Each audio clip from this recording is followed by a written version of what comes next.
Hey guys, tonight we journey back in time, way, way back to the sun-scorched sands of ancient Egypt. Imagine it, you open your eyes, and instead of your cozy bed, you're lying on a rough mat inside a mud brick house. The walls are cracked, dust drifts lazily through the air, and the heat. Oh, the heat hits you like a smothering wool blanket. The air hums with the sound of buzzing flies, and there's that ever-present nose-wrinkling scent of fish sweat and stale beer wafting in from the streets. You probably won't survive this, let's be honest. But hey, at least it'll be an adventure.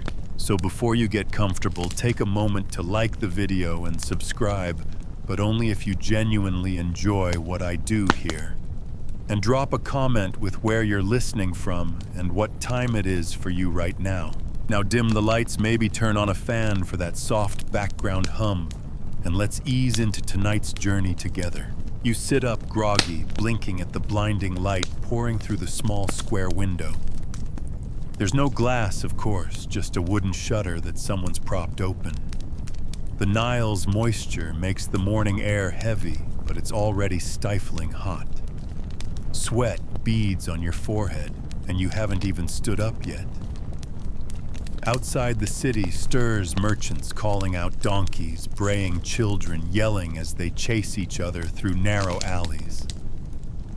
You hear the slap of sandals on packed dirt, the occasional clang of a pot, the unmistakable splash as someone empties waste into the street. Yep, sanitation's not exactly state-of-the-art. The first thing you notice as you shuffle to your feet is how gritty everything feels. Your mat, your skin, even the air seems to be lined with a fine coating of sand. This, it turns out, is just part of daily life here. No matter how tightly you seal up your little mud house, the desert finds a way in. Historians still argue whether average Egyptians tried to combat this sand invasion in any effective way, or if they just gave up and accepted it like you're about to. You step outside, shielding your eyes against the glare. The sun reflects harshly off pale buildings and dusty streets, making you squint and wish for sunglasses. Too bad those won't be invented for a few thousand years. The city of Thebes, or maybe Memphis, depending on which pharaoh's reign you've been dumped into, stretches before you. A maze of flat-roofed houses, narrow lanes, and bustling courtyards. The noise is relentless. Somewhere nearby, a woman is grinding grain with a stone, the grating sound rhythmic and strangely hypnotic. A neighbor walks past, balancing a jar of water on her head, and gives you a look that clearly says, "Why are you just standing there like an idiot? Fair enough. You're already behind on the day's chores. And oh, don't even think about freshening up with a nice cold shower. The best you can do is a splash of tepid water from a clay jar that's been sitting out all night. It's a miracle if it feels the least bit refreshing. Soap. You might find a lump of natron, that salty mineral mix used more often in mummification than personal hygiene. Let's just say body odor is the ancient Egyptian perfume and you'll fit right in. Fun fact. Mainstream history tells us that even children ran around naked until they hit puberty. So your modest tunic or kilt is already making you stick out like a sore thumb. And here's a quirkier tidbit. Wealthy folks often shaved their heads and wore wigs, partly for fashion and partly to avoid lice. But you're stuck with your sweaty, dusty hair because no one's handing out free wigs to newcomers. The sun climbs higher, and you realize just how oppressive the heat is. There's no gentle morning cool here. It's all blazing rays and shimmering air. You try to find shade, but even that offers little relief. The breeze, when it comes, feels like the breath of an open oven. You wipe sweat from your brow only to find that the salt stings your eyes. Charming. You think about heading down to the Nile for a bit of relief. But remember this, early in the day, it's already crowded with people drawing water washing clothes or just trying to beat the heat. And let's not forget the crocodiles lurking beneath the surface. They're not just mythological symbols here, they're very real, very hungry, and very uninterested in your survival. In the distance, a temple bell clangs, or perhaps it's a priest blowing into one of those long ceremonial trumpets. Either way, it's your cue to get moving. There's no lounging around on Egyptian time. If you don't get your chores done before the sun reaches its peak, you'll be working in heat so fierce that even the locals try to avoid it. And they've had a lifetime to acclimate. You're already starting to feel dizzy, and it's not even noon. Historians still argue whether average Egyptians genuinely thrived under these conditions, or if they merely endured them as best they could. Either way, your modern self is rapidly learning that a single day here will test every ounce of your endurance, and we're just getting started. The smell hits you first because nothing says good morning, like a blend of stale beer, old onions, and whatever the neighbor just dumped into the street. Your stomach growls, but trust me, you're about to regret that. Breakfast in ancient Egypt isn't exactly the feast you might be hoping for. Someone hands you a chunk of bread, if you can call it that. The thing is hard as a rock on the outside, crumbly and dry inside, and gritty with bits of sand or stone that somehow got into the flour. You bite down cautiously, because dental care is, well, let's just say dentists back then mostly doubled as undertakers. Archaeologists have found mummies with teeth worn down to the gums, probably from years of chewing bread laced with desert grit. You're already regretting that first mouthful as a small, sharp pebble grinds against your molar. Delicious. To wash it down, a cup of beer. But don't get excited, this isn't your crisp, cold lager. It's more like warm, murky porridge that's been left out too long. Thick, slightly sour, and packed with whatever floated into the brew that day. On the plus side, it's safer than water, which is often crawling with parasites. So bottoms up, a kid runs past knocking dust into your food. You sigh and brush it off. What's a little more sand at this point? As you sit there trying to choke down another bite, you notice the bread smells faintly of mold. Historians still argue whether this was just a tolerated hazard, or if people deliberately let their bread sour for flavor. Either way, your taste buds are staging a revolt. Nearby, a woman scolds a scrawny dog for trying to snatch her breakfast, while a rooster struts around like he owns the place. Chickens aren't common yet. They're still a bit of a luxury, but this one must belong to a wealthy household. You eye the bird jealously, wondering if roast fowl might be on the menu. Spoiler, it's not. You try to focus on the scenery instead. The sky is a brilliant cloudless blue, the kind that promises another searing day. Across the way, a man sharpens a copper tool, its edge glinting in the sun. Fun tidbit copper tools dulled fast, so sharpening them was a constant chore. That's right, your butter knife back home is probably sharper than an Egyptian farmer's sickle on a bad day. A voice calls out a neighbor inviting you to join the morning meal at their home. Grateful for the hospitality you follow, only to find the offering is more bread. Maybe with a smear of honey if you're lucky. Remember that beer? There's more of that too. And if you're truly fortunate, a few dried dates or figs might make an appearance. But don't hold your breath. You try to be polite, nibbling the tough bread and sipping the lumpy beer. The host beams at you, clearly proud. You nod, managing a smile while your stomach flips at the thought of facing this meal every single day. A fly lands on your cheek, and you swipe it away only for two more to take its place. The Egyptians considered flies such a nuisance that pharaohs awarded golden fly-shaped pendants to soldiers as bravery medals because battling flies apparently took serious guts. You're starting to understand why. As the meal drags on, you spot a rat darting along the wall's edge. No one else bats an eye. Food storage isn't exactly rodent-proof, and you realize your bread probably had a few furry visitors before it reached your plate. Historians still argue whether common folk had any real choice in diet, or if they simply made do with whatever scraps they could get. From your vantage point, it feels like survival by sheer stubbornness. You're tempted to skip the rest of breakfast, but that rumbling stomach reminds you you'll need every bit of energy to make it through what's coming next. Finally, the meal ends. You stand up, brushing crumbs and sand from your clothes. The sun is climbing higher now, and the heat radiates off the mud walls like an oven. Time to face the day, and if this is how it begins, well, you're in for a rough ride.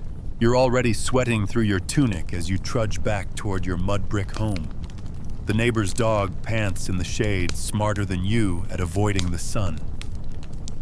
Now comes the next challenge of your Egyptian adventure, getting dressed properly. And by properly, I mean wrapping yourself in what little stands between you and the blazing desert. You fumble with the linen. It's scratchy thin and clings annoyingly to your damp skin.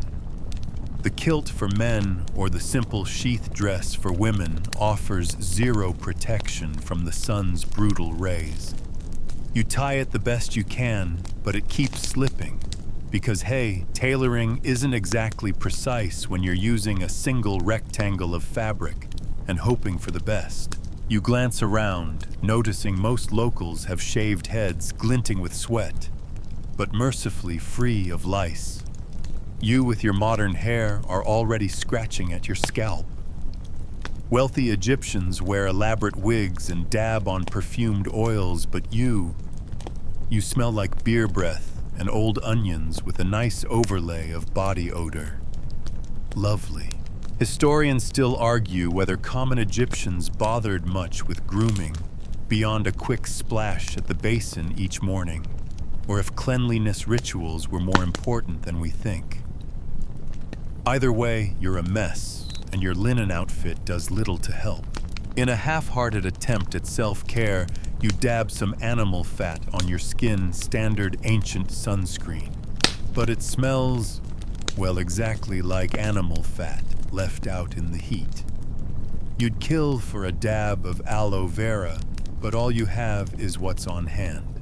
Fun fringe fact: some wealthier Egyptians actually mixed crocodile dung into their sunblock. Supposedly, it worked. You decide not to test that one. You strap on your sandals made of papyrus or leather if you're lucky. The straps chafe your ankles, and they don't do much to keep out the burning sand that seeps in with every step. A pebble wedges itself under your heel before you've even left the doorway. Ancient Egyptian footwear stylishly inadequate. Outside, the sun glares down as if it's personally offended by your presence. You try to pull your linen tighter around your shoulders, but it's no use. The heat blasts through the thin fabric like it's not even there. A breeze kicks up, but it feels like someone opened an oven door in your face. You notice a group of children running past barefoot, naked, and laughing as they splash each other with water scooped from a trough. You envy their lack of concern for modesty or dress code. There's a certain logic to it, why swaddle yourself in sweaty linen when you can just enjoy the breeze. But you're committed now. You've tied and retied your garment 3 times and it still looks crooked. You adjust the belt again, trying to remember which knot the neighbor showed you. No one else seems to care. People pass you by focused on their errands, their baskets balanced on their heads, their shoulders gleaming with oil, and the jewelry. Oh, the jewelry.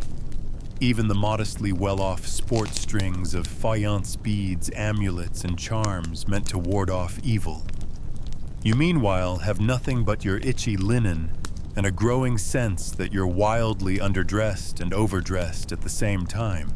Historians still argue whether daily wear really varied much between classes, or if most people just owned a single decent outfit and made do.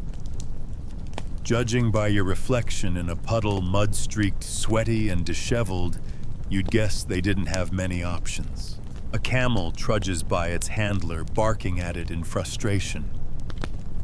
You wonder if hitching a ride might save you from the sand burns forming on your feet. But no walking is your lot today. You adjust your linen one last time and step forward, the sun beating down as if testing your resolve. Remember that crocodile dung sunscreen I mentioned? Starting to sound pretty good now, isn't it? You've barely set foot beyond your doorway when you hear the shouting. A taskmaster's voice cuts through the morning din, rough and impatient. You blink against the sun's glare, but there's no mistaking it. They're calling for you. You glance around as if maybe they mean someone else. Nope. You, the bewildered stranger in rumpled linen. Before you can protest, rough hands usher you toward a growing group of workers. The Nile's heat shimmers in the distance, but your immediate future involves no refreshing river dip. Instead, you're handed a worn, splintered tool, a wooden lever, or maybe a stone chisel, depending on today's task, and pushed into line. Congratulations. You've just been drafted into ancient Egypt's vast, never-ending labor machine. Whether it's hauling blocks for a noble's tomb, dredging an irrigation canal choked with silt, or reinforcing a crumbling granary, there's plenty of work and not nearly enough willing hands. You're marched toward the work site, your sandals already filling with sand. The foreman's whip hangs at his side, not always used, but always visible. It's less about cruelty, more about motivation, allegedly. Historians still argue whether these laborers were truly slaves, paid workers, or something in between. Either way, you're not getting out of this shift. The sun climbs higher. The air hums with the buzz of flies and the groans of effort. You grip the tool, your hands slick with sweat. Your first task, dredging muck from a canal. You plunge your tool into the thick sludge, the stench of decaying plants and river gunk filling your nostrils. One pull, two pulls. Your back protests already. Fun fringe fact. The canals weren't just for farming.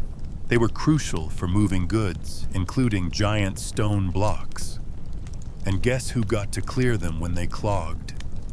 That's right. Unwilling volunteers like you. The pace is brutal. The overseer shouts a steady rhythm, pull, lift, dump, over and over. The sun bakes your neck. Your linen sticks to your skin.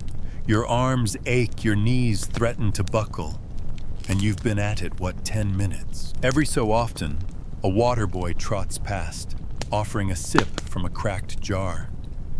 The water is warm, tastes faintly of clay and Nile silt, but you gulp it down gratefully. You eye the foreman's whip and redouble your efforts. Historians still argue whether workers on grand projects like temples or pyramids were fed well and treated with respect, or whether that's just pharaoh-friendly propaganda carved into the walls. From where you're standing knee-deep in mud with blisters forming on your palms, it sure doesn't feel like luxury labor. You glance up at the stone monuments in the distance, gleaming in the sunlight. You wonder if they'll still stand thousands of years from now. Spoiler, they will. But right now, you're more focused on not collapsing face first into the canal. The foreman's voice booms again. Time to haul stones. You join a line of workers' ropes biting into your hands as you help drag a massive block across wooden sledges. The sand beneath is wetted to reduce friction, a clever trick, but one that just turns the ground into sticky, sucking sludge. Your muscles scream. You trip once, almost faceplant, and earn a bark of laughter from a fellow worker. At least someone's entertained. You heave, you pull, you sweat until you can't tell what's moisture and what's just grime. And through it all, the sun beats down like a hammer, unforgiving and relentless. Finally, a break or so, you think. The foreman waves you off and you stumble toward the Nile legs like jelly. The river sparkles invitingly in the midday sun, the promise of cool water, almost too much to resist. You shuffle closer, heart pounding, imagining plunging your face into that muddy current, maybe even diving in for a proper soak. But then you see it. A ripple where there shouldn't be one. A log, no. Logs don't have eyes or teeth. A crocodile's jagged grin breaks the surface, its dark, unblinking gaze locked on the shore. You freeze suddenly, very aware of how exposed you are. Welcome to the Nile, beautiful, bountiful, and fully capable of devouring you whole. You take a cautious step back, heart racing. Fun fringe tidbit, the Egyptians actually worshipped Sobek, the crocodile god, hoping to stay on his good side. Can't blame them. You're about ready to offer a prayer yourself. You settle for scooping a handful of water and splashing your face, trying not to think about what might be in it. Because here's the real kicker, this river isn't just home to crocs. It's teeming with parasites, tiny, invisible hitchhikers, just waiting for a chance to burrow into your skin. Historians still argue whether people truly understood the health risks, or if they chalked up illnesses to curses and angry gods. Either way, your refreshing splash now feels more like a gamble. The breeze off the water smells faintly of wet reeds and mud with a sharp tang of fish. You hear the slap of paddles as a small boat drifts past, loaded with baskets of onions and jars of beer. The boatman eyes you curiously, probably wondering why you look so pale. Or maybe he's just judging your awful kilt-knotting skills. You turn your attention to the riverbank, where other workers are filling jars, washing clothes, or bathing. A boy shrieks as something brushes his leg, probably a harmless fish, but in this river, who knows? You spot another croc further downstream, barely visible except for those cold, watching eyes. A donkey brays somewhere behind you, snapping you out of your trance. You realize you're wasting precious break time. Reluctantly, you tear your gaze from the Nile's shimmering, treacherous beauty. As much as you crave relief, diving in would likely be your last mistake. The sun has shifted now, casting long, blinding streaks on the water. You squint, wiping sweat from your brow, and head back toward the work site. The foreman's voice carries on the breeze, already calling for the next task. You glance one last time at the river and mutter a silent thanks to Sobek, to luck, to whatever kept you from becoming lunch. You'll have to find another way to cool off, preferably one that doesn't involve sharp teeth or sneaky parasites. You trudge away from the Nile, feet heavy, back aching, stomach growling again, despite that less than glamorous breakfast. The foreman waves you off for the afternoon, either out of mercy or because you're slowing everyone else down. Either way, you seize the chance to escape the labor and head toward the heart of town, the market. You imagine a bustling bazaar, maybe like one of those vibrant scenes painted in tombs. Bright colors, cheerful vendors, exotic goods. But the reality, well, the reality smells like donkey droppings, fish guts, and sweat lots of sweat. The market's a chaotic mess of stalls, carts, and shouting merchants. You're immediately overwhelmed by the sheer noise. Everyone's calling out deals, waving goods in your face, and trying to one-up their neighbors. A woman offers baskets of dates, a man slaps a fish onto a slab to prove its freshness questionable, and another waves a jar of what smells suspiciously like spoiled beer under your nose. You try to browse, but the vendors aren't having it. The moment you glance at an item, linen cloth, a carved amulet, a battered copper bowl, they're in your face demanding a price. And here's where things get tricky. There's no price tag, no set value. Bartering rules here. And you, my friend, are terrible at it. You point to a string of faience beads, hoping for a souvenir. The merchant eyes you, sizes you up, and doubles the price on the spot. Maybe it's your sunburned nose. Maybe it's your clueless expression. Either way, you're being fleeced. You try to haggle, but your modern sense of fair deal isn't cutting it. Historians still argue whether market pricing in ancient Egypt was more or less cutthroat than in other ancient cultures. From where you stand, it feels downright brutal. Fringe fact time. Some vendors were notorious for watering down beer or stuffing bread with cheap fillers to stretch their profits. Buyer beware. You eye that jar of beer again, wondering how much of it is actually beer. The market isn't just goods, it's gossip central. You overhear a woman lamenting her lazy husband, a man boasting about his cousin's promotion to temple scribe, and someone whispering about a neighbor who angered a god and paid the price. It's a living, breathing organism of chatter trade and tension. Suddenly, a donkey cart veers too close, and you leap aside, nearly landing in a pile of wilted lettuce. The driver doesn't even glance your way. You dust yourself off, heart pounding.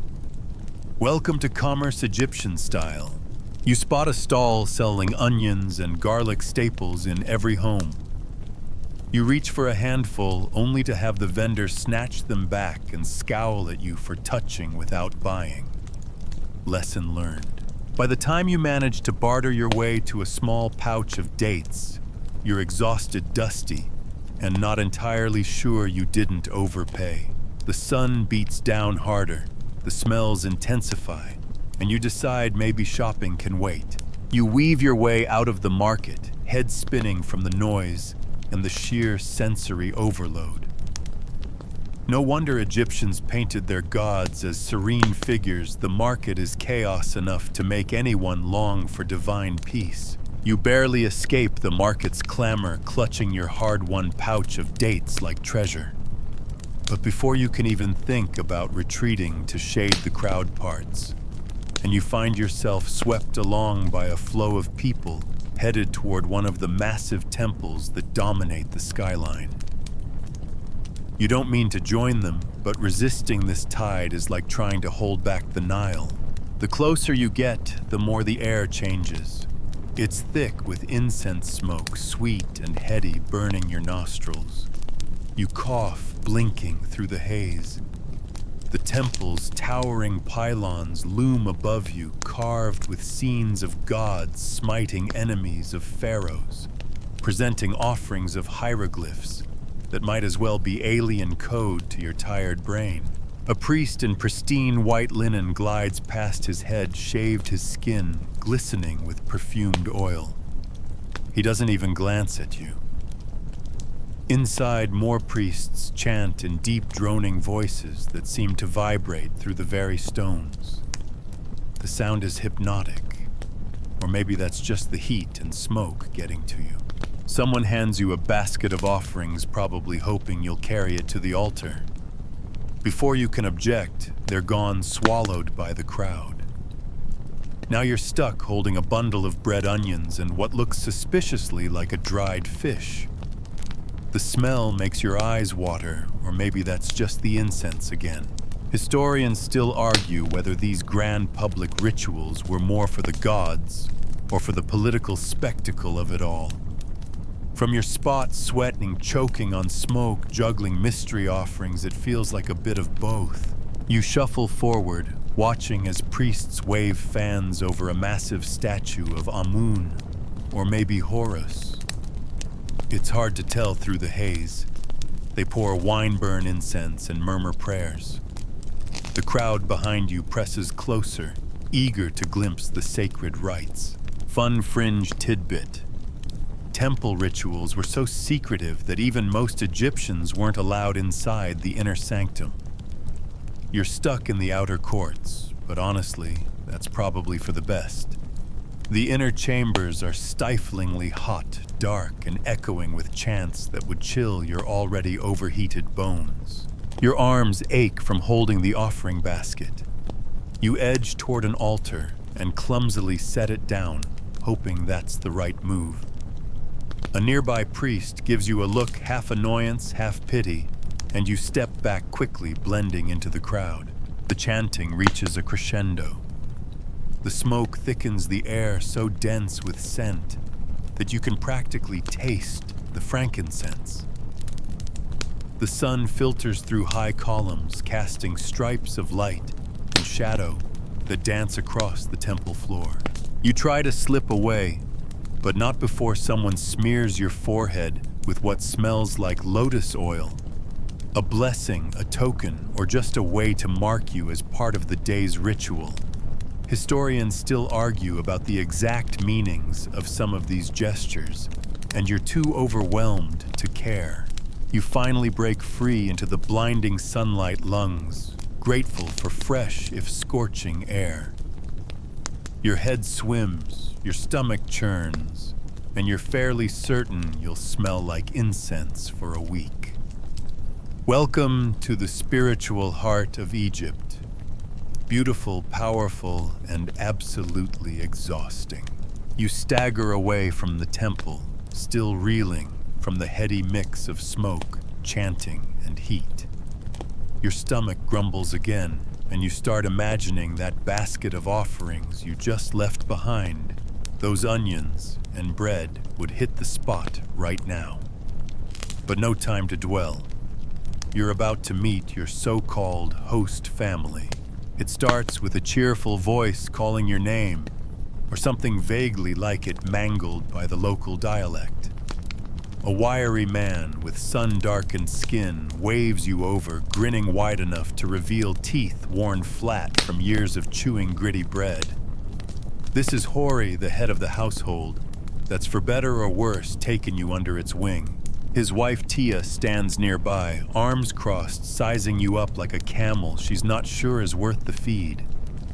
Two kids peek out from behind her, wide-eyed, giggling at your awkward kilt and sweaty face.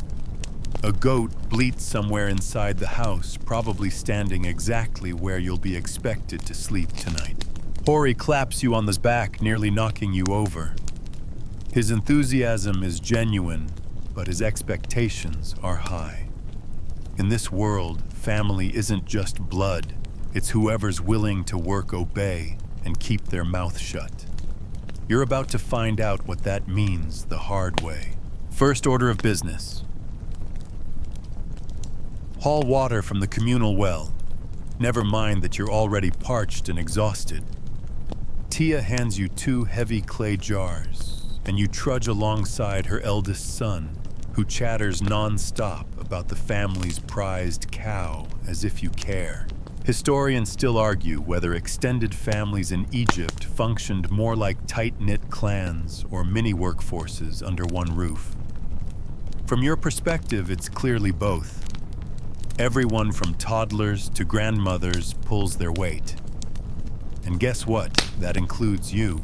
By the time you return, sloshing water down your legs and narrowly avoiding dropping a jar, you're rewarded with more chores. Sweep the courtyard. Patch a crack in the wall with mud. Chase the goat out of the grain bin. The list goes on. You try to smile to show your willingness, but your modern sensibilities are screaming. No one asks what you want to do. No one thanks you for pitching in. This is survival, plain and simple. and you're the newest recruit. Fun fringe fact: while men handled much of the heavy labor, women often controlled the household economy, managing food stores, spinning thread, bartering goods. Tia, for instance, clearly runs the show here, and Hori knows better than to argue. As the sun dips lower, the family gathers for the evening meal. It's humble bread onions, maybe a few lentils. They eat quickly with little chatter, too tired for much talk. You follow suit, gnawing on the hard crust, trying not to wince as grit crunches between your teeth. The kids finally relax around you, poking at your odd accent and strange manners. One offers you a carved toy animal, a tiny hippo, and you manage a genuine smile for the first time all day. But don't get too comfortable. The goat's eyeing your sleeping mat again. As the last light fades, the courtyard cools slightly. But just when you think maybe you'll get a chance to breathe, the night shift of torment begins. The bugs. Oh, the bugs. You didn't notice them in the heat of the day, but now as the air stills and the sun finally relents, they come out in force. The first mosquito lands silently on your arm, followed by another on your neck. Soon, it's a full-on assault. You swat, you scratch, you curse your lack of modern bug spray. The bites swell quickly, hot and itchy. Historians still argue whether ancient Egyptians had effective ways to ward off these pests. Some claim they used nets or burned certain herbs to keep bugs at bay.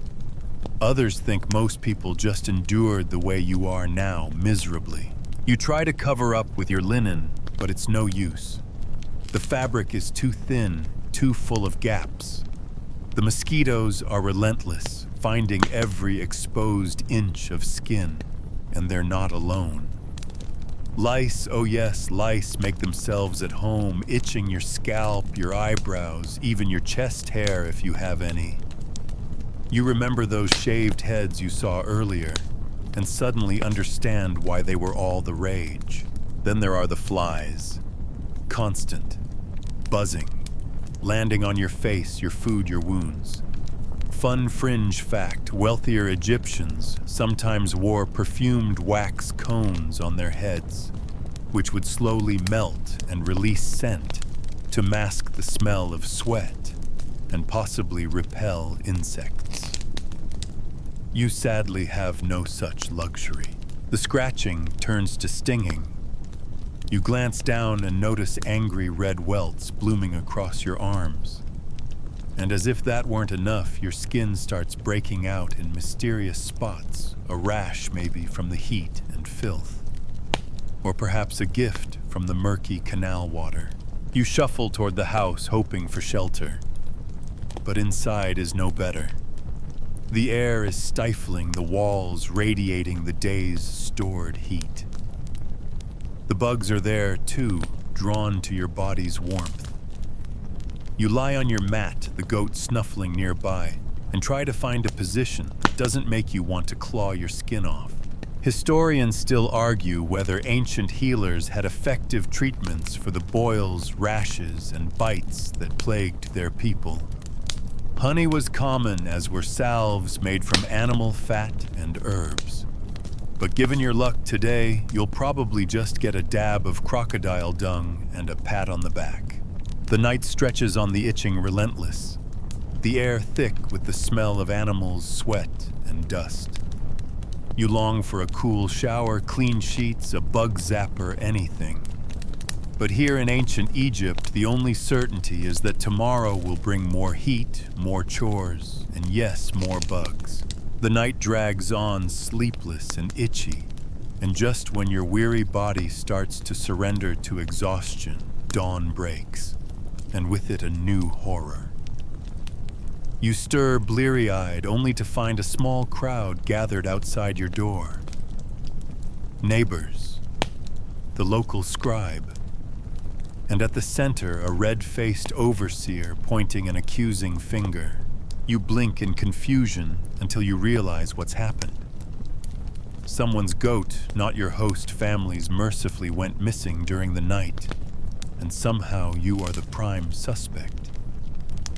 Maybe it was your wandering around in the dark, or your awkward attempts to shoo away the house goat. Either way, it's now a matter of justice, and ancient Egypt's idea of justice isn't exactly subtle. The scribe unrolls a piece of papyrus, starts scribbling notes, and looks at you like you're already guilty. The overseer bellows about respect for property, and the crowd murmurs, eyeing you with suspicion. You try to explain, but your accent mangles the words, and no one seems inclined to listen. Historians still argue whether ordinary people truly trusted the legal system, or if it was mostly about appearances and keeping order. From where you stand, sweaty, disheveled, and goatless, it sure feels like a performance designed to shame you into submission. You're dragged toward the town square, where justice is typically meted out. Along the way, you pass judgment scenes carved into walls, Pharaoh smiting his enemies, Mot's feather of truth weighing souls in the afterlife. Comforting right. Fun fringe fact 1. Common punishment for minor crimes was public humiliation, being beaten in front of neighbors or made to do demeaning work. You glance at the stick in the overseer's hand and brace for the worst. Thankfully, after much shouting, the goat miraculously reappears, strolling in from behind a house looking as smug as a goat can. The crowd erupts in relieved laughter, and the overseer grudgingly lets you go. But the damage is done. You've been marked as trouble, or at the very least as someone to watch. You slink away, cheeks burning hotter than the sun, vowing to keep a low profile. But in this tight-knit, gossip-fueled society, that's easier said than done.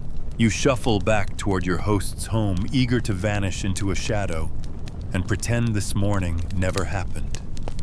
But no such luck. Tia greets you with that look, half exasperation, half amusement, that says, "What now?" Before you can stammer an excuse, she hands you a basket of laundry. Yep, you're on wash duty.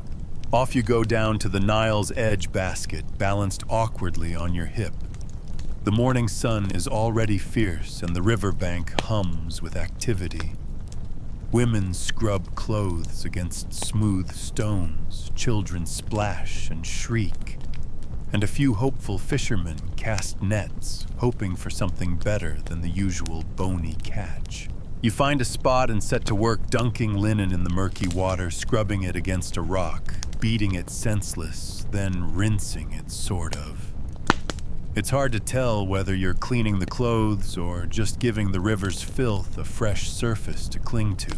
Historians still argue whether ancient laundry methods were effective or just symbolic gestures to satisfy a basic sense of decency. You're leaning towards symbolic. Your knuckles are already raw, and the linen smells no better than when you started. A nearby washerwoman eyes your clumsy efforts and chuckles. "City folk," she mutters. You don't bother correcting her. You've long since given up on explaining who you are or where you're from. A breeze stirs, bringing that familiar river stench, mudfish, and something faintly rotten. Fun fringe tidbit: some wealthier households employed full-time washermen or washerwomen, partly because laundry was such a miserable task. You're starting to see the appeal of having someone else do it. Suddenly, there's a commotion upstream. A fisherman hauls in a net, and along with a few small fish, a thrashing snake tumbles out. The children squeal and scatter, and you instinctively leap back, heart hammering. The washerwoman grins, unimpressed. "Harmless," she says, flicking it back into the water with a practiced stick. You meanwhile are ready to pack it in for the day, but there's still laundry to finish, clothes to wring out, and hang on reeds to dry.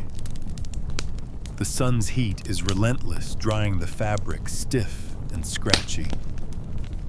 By the time you haul the basket home, your arms ache, your back protests, and your respect for ancient laundry labor has soared. You stagger back from the river basket of damp, sun-baked linen digging into your hip. But before you can catch your breath, Hori appears, grinning ear to ear. Great. That look means something is expected of you, and spoiler, it's not a nap. Come, he says, motioning toward the fields. You follow legs dragging past low mud walls and dusty alleyways until you're out where the real work happens, the breadbasket of Egypt. And oh, what a sight. The fields near the Nile are vibrant green, fed by canals and mud-rich soil. But step beyond that lush strip, and it's just desert stretching forever, shimmering under the brutal sun. Today's job, helping with the harvest. Hori hands you a sickle well, technically, a stick with a few bits of copper blade jammed into it. Remember how copper dulls fast? You're about to find out firsthand. You bend to the grain, swinging awkwardly. The stalks resist the blade snags. A few sweeps in, and your hands burn with blisters. You switch grip, try again, curse your modern weakness under your breath. Meanwhile, Hori and his neighbors work with fluid efficiency, their movements honed by years of necessity. Historians still argue whether harvest labor was more communal celebration or back-breaking misery. From where you're standing, sweaty, sore, and miles behind everyone else, it feels solidly like misery. Every so often, you pause to stretch your cramping back and take in the scene. The air thrums with insects, the buzz loud enough to drown your thoughts. The ground is alive with beetles and crickets.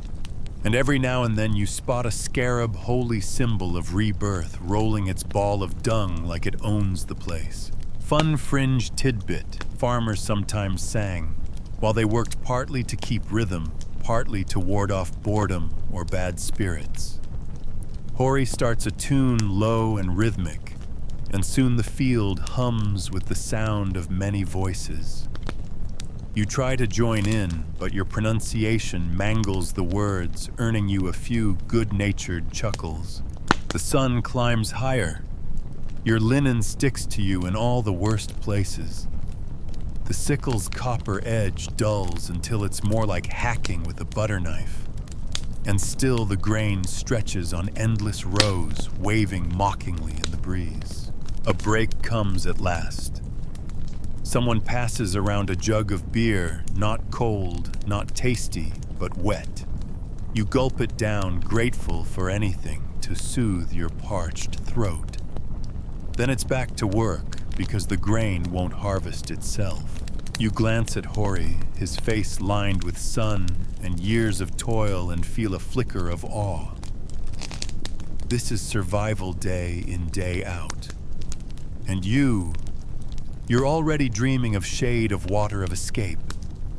But there's no escape. Just more grain, more heat, more sweat. Welcome to the good life ancient Egyptian style. By the time the sun begins its slow descent, casting long golden rays over the fields, your body feels like it's been trampled by a herd of donkeys. Your hands are raw, your shoulders ache, and your legs tremble from squatting, swinging, and hauling bundles of grain all day. You're certain you've aged a decade since sunrise, but no rest yet. Hori beckons again, this time leading you toward a low mud brick structure at the edge of the village. The granary.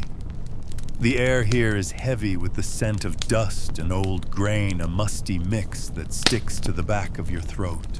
Your task: help stack the harvest inside. It sounds simple until you realize the granary's entrance is low and narrow. You stoop, shuffle inside, and the heat hits like a furnace. The air is thick, still stifling. You can feel sweat drip down your spine in rivulets. Historians still argue whether storage methods were truly effective at keeping pests out. or if every granary was really just a buffet for rodents. Judging by the scuttling you hear as you enter, you suspect the latter. Inside, you hoist bundles onto the growing mound, dust billowing with each drop. Your nose itches. You sneeze hard and a small rain of chaff and dirt drifts from the ceiling. A rat darts past your foot. You flinch, banging your head on a low beam. This is going great. Fun fringe tidbit. Some granary workers were paid partly in grain, a kind of edible paycheck that could be stored, traded, or eaten. You consider this as you stack another armload, wondering how much grain you'd demand to do this again tomorrow. The foreman overseeing the storage barks out orders urging everyone to work faster. The sun's light fades rapidly, and soon you're working by torchlight, the flicker casting strange shadows on the walls. The heat inside the granary doesn't lessen, it seems to grow heavier, the air thick with the smell of burning oil and dry grain. At last, the foreman calls an end. You stagger out into the cool night air, lungs greedy for the fresh breeze.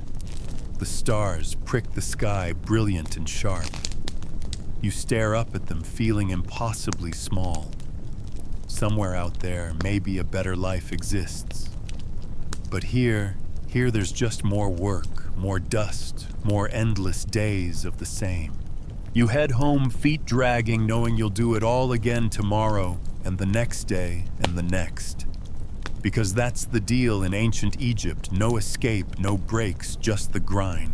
The village is quiet as you limp back through its narrow lanes. The day's heat finally fading, but the dust still clinging to your skin like a second gritty layer. Lamps flicker behind doorways, casting soft pools of light onto the packed earth. Somewhere a baby cries, a dog barks, then falls silent. You're almost to your host's doorway when Tia steps out, hands on hips. Her sharp gaze softens as she sees your sorry state. Without a word, she hands you a small bowl of lentil stew, thin but warm and oddly comforting. You sink to the ground cross-legged and spoon the stew into your mouth, savoring every bland, earthy bite. Historians still argue whether meals like this were daily fare or reserved for when the pantry allowed a little extra. All you know is it's the best thing you've tasted all day, and you're too tired to care if there's grit in it. Hori joins you, lowering himself with a groan. He offers a simple nod of approval. In this world, that nod speaks volumes. You worked, you endured. That's all anyone asks. After the meal, you help clean the bowls with sand because water is precious, and stack them near the door. Then comes the nightly ritual, sweeping the courtyard clear of trash and chasing off any animals nosing around for scraps. The goat gives you a look that says it'll try again later. You stretch out on your mat. At last, the stars blazing above.